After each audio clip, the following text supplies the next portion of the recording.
Good morning friends. तो राष्ट्रीय दल के विषय में आज हम पढ़ेंगे। राष्ट्रीय दल की मान्यता किस प्रकार प्राप्त की जाती है और वर्तमान में कितने राष्ट्रीय दल हैं। तो वर्तमान में फ्रेंड्स 8 जो है राष्ट्रीय दल हैं अभी, और 9वीं राष्ट्रीय दल की मान्यता आप पार्टी प्राप्त करने जा रही है। और इस 8 में भी कौन कौन अपनी राष्ट्रीय मान्यता को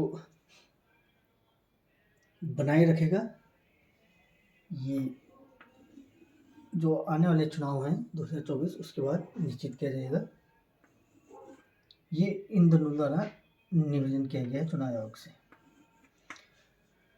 तो आप आदमी पार्टी ने जो 13% वोट पाए थे गुजरात विधानसभा चुनाव में, तो उसके बाद वो अर्हताएं पूरी होती है। तो आगे देखते हैं ये अर्हताएं क्या क्या हैं जिससे राष्ट्रीय दल की मान्यता प्राप्त की जाती है।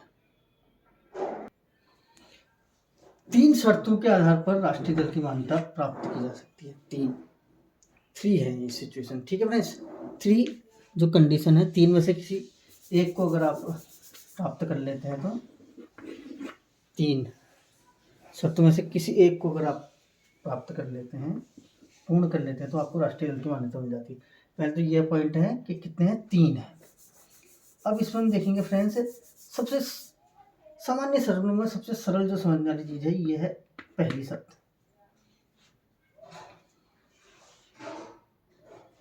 जिसे हम आसानी से मेमोराइज कर सकते हैं। वो क्या है फ्रेंड्स, 4 राज्यों में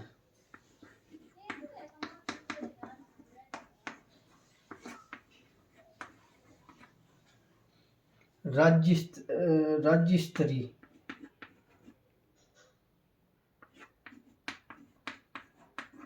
राज्य दल का मान्यता प्राप्त होता है राज्यों में, ठीक है। 4 राज्यों में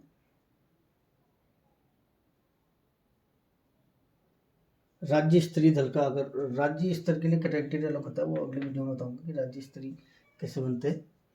तो आपने केवल 4 राज्य यानी उत्तर प्रदेश, उत्तराखंड, हिमाचल प्रदेश और पंजाब में अगर आपने पाया है 4 राज्यों में राज्य स्तरीय बन गए हो, उसकी मान्यता पूर्ण करें तो आपको राष्ट्रीय दल की मान्यता मिल जाएगी।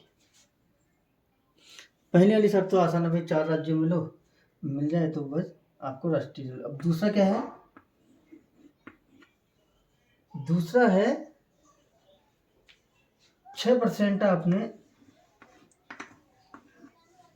राज्य विधानसभा चुनाव में या लोकसभा चुनाव को आम चुनाव भी कहा जाता है। लोकसभा चुनाव में आपने 6% वैध मत प्राप्त की, वैध यानी कि जो कट पीट गई या किसी तरीके कैंसिल कर दी। पूर्व में ये होता था जब मैनुअल चलता था, मतदान पत्रों का प्रयोग किया जाता था। वर्तमान में तो ऐसी कम घटनाएं देखने को मिलती है, कोई अवैध घोषित कर दिया जाए किसी संदेह से, क्योंकि ईवीएम का प्रचलन है।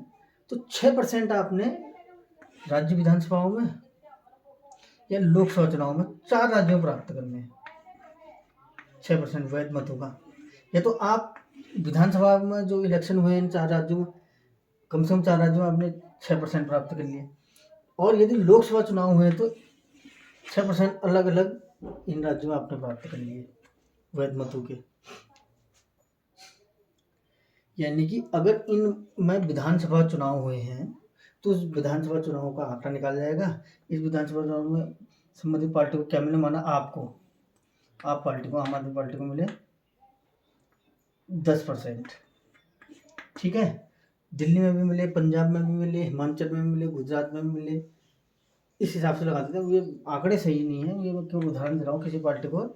और यूपी में भी मिले, गोवा में भी मिले, मतलब 10% या 6% से अधिक, और 6% से अधिक मिले कम से कम विधानसभा चुनाव में। या ये तो अलग अलग विधानसभा के चुनाव अलग अलग समय में हुए, इनमें देखा गया कि भाई 6% आपने पूर्ण किए हैं, नहीं किए हैं कम से कम, ठीक है। अब लोकसभा तो एक ही संग होंगे, लोकसभा का एक ही संग मिल जाएगा कि भाई दिल्ली में आपने कितने लोकसभा में मत प्राप्त किए, भाई राजस्थान में कितने किए, या यूपी में कितने किए, पंजाब में, गोवा में, गुजरात में कितने की? 6% आपने लोक प्रसाद में 4 अलग राज्य के आंकड़े देखे जाएंगे, उसमें अगर आपने 6% प्राप्त कर लिए हैं इनमें, और साथ ही साथ 4 लोकसभा सीट आपके पास है, तो इसमें यही जो है, ये तो 4 इसमें था, 4 राज्यों में, और 4 ही अगर आप इसके बाद इसके साथ ही 4 आपके पास सीट भी होनी चाहिए, स्थान भी होनी चाहिए लोकसभा की, अगर आपके पास हैं तो आपको राष्ट्रीय दल का दर्जा दे दिया जाएगा। आशा करता हूँ कि तीसरी शर्त भी बहुत आसान है, पहली भी आसान थी और तीसरी भी। तीसरी में क्या है, 2% आपने लोकसभा सीट प्राप्त करनी है, और कम से कम 3 राज्यों में, एक ही राज्य में नहीं या 2 राज्यों में नहीं। 2% कितनी होंगी, 534 का 2%, तो हमारी लोकसभा सीटें कितनी है, 543, उसका आपने 2% प्राप्त करनी है, लगभग 10.86 आ रहे हैं, 11 सीटें आपने प्राप्त करनी है कम से कम। और ये 11 सीटें अगर आप दिल्ली में प्राप्त की तो भी आपको नहीं मिलेगी मान्यता, एक किसी राज्य में करी तो नहीं, कम से कम 3 राज्यों में 11% अगर आपने कम से कम 3 राज्यों में प्राप्त करी हैं तो भी आपको राष्ट्रीय दल की मान्यता मिल जाती है। तो फ्रेंड्स, आज हमने देखा कि राष्ट्रीय दल की मान्यता, तो एक ये भी एक परीक्षा उपयोगी तथ्य है कि जो प्रथम चुनाव हुए थे जनप्रतिनिधि अधिनियम 1951 के तहत भारत में, जो प्रथम चुनाव हुए थे 1951 जनप्रतिनिधि अधिनियम, ठीक है, जनप्रतिनिधि अधिनियम, ठीक है फ्रेंड्स, अधिनियम से जो पहले चुनाव हुए थे उस समय 14 राष्ट्रीय पार्टियां थी।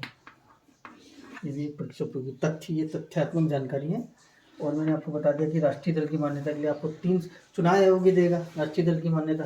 कौन देगा, चुनाव आयोग, और उसके लिए आपको 3 कम से कम 3 में से एक शर्त पूरी करोगे, पहले तो 4 राज्यों में राज्य स्तर तो सीधे मिल जाएगा। दूसरा, आप अगर 6% मत प्राप्त करते हो विधानसभा चुनाव में, अलग अलग जो समय में होते हैं उन विधानसभा चुनाव में, और उन राज्यों के आंकड़े देखे जाएंगे हर राज्य की, कि भाई माना दिसंबर 2014 में यूपी में हुए तो वहाँ कितने % किसी पार्टी को मिले, फिर हिमाचल में हुए 17 में, तो सबका सम्मिलित जब देखा जाएगा कि जो रनिंग में है, जो चल रहे हैं, जो अस्तित्व में है, उनमें इनका 6% विधानसभा हुआ है या नहीं, कम से कम 4 राज्यों में, या लोकसभा में तो एक ही संग होंगे, किसी राज्य में कम से कम 4 राज्यों में लोकसभा के कम से कम 6% मत आपने प्राप्त किए हैं, साथ ही साथ 4 लोकसभा अगर आपके पास सीट है तो आपको राष्ट्रीय दल की मान्यता मिलेगी। और जो अंतिम है वो क्या है, 2% सीटें आपको मिली हो 543 की, लगभग 11 सीटें आपके पास हो, कम से कम 11 सीटें हो, ठीक है, और ये हो कितने राज्यों में, 3 राज्यों में, 11 सीट केवल एक राज्य से नहीं, 3 राज्य, तो आपको क्या मिल जाएगी, राष्ट्रीय दल की मान्यता मिल जाएगी। तो काफ़ी परीक्षा उपयोगी तथ्य है, मुख्य परीक्षा के दृष्टि से भी और प्रारंभिक परीक्षा की दृष्टि से भी इसके आंकड़े काफ़ी महत्वपूर्ण है। और फ्रेंड्स, एक परीक्षा उपयोगी तथ्य जो है आज के संबंध में है कि आज के दिन जो है जनवरी 28 जनवरी, इसको डेटा संरक्षण दिवस के रूप में मनाया जाता है। डाटा या डेटा संरक्षण, डाटा संरक्षण भी कह सकते हैं, ठीक है, DATA, डाटा संरक्षण दिवस, क्योंकि डेटा का उत्पादन काफ़ी महत्वपूर्ण है। 1981 कहीं पर मैं देख रहा था कि शायद यहाँ से वाला नहीं है, क्योंकि डेटा जो है हम सोशल मीडिया और अन्य माध्यमों से अपना डेटा ट्रांसफ़र करते हैं या संरक्षित रखते हैं, बैंकिंग खातों को भी संरक्षण जो है कंप्यूटर आदि के माध्यम से रखा जाता है। तो डेटा संरक्षण के रूप में 28 जनवरी को मनाया जाता है, ठीक है फ्रेंड्स। तो आशा करता हूँ ये वीडियो आपको पसंद आया होगा और आपके लिए उपयोगी रहेगा। तो आगे भी मैं इस प्रकार की वीडियो आपको नियमित प्रस्तुत करते रहूँगा। लाइक, सब्सक्राइब, शेयर जरूर कीजिएगा चैनल को। Thank you very much friends.